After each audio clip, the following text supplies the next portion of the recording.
Hello, my name is Michael Whiteside. I'm an applications engineer here at Alicat Scientific. In this video, I'm going to show you how to set up a controlled deadband on your Alicat device. Now let's get started. In order to establish a controlled deadband on your Alicat device, we will hit Menu, Control, Advanced Control, Control Options, and Deadband at the top here.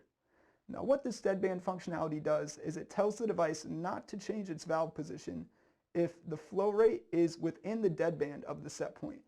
So if we give a 1 SLPM deadband, that means if the flow rate is within 1 SLPM of the set point, the device will not adjust its valve. And that is how to establish a controlled deadband.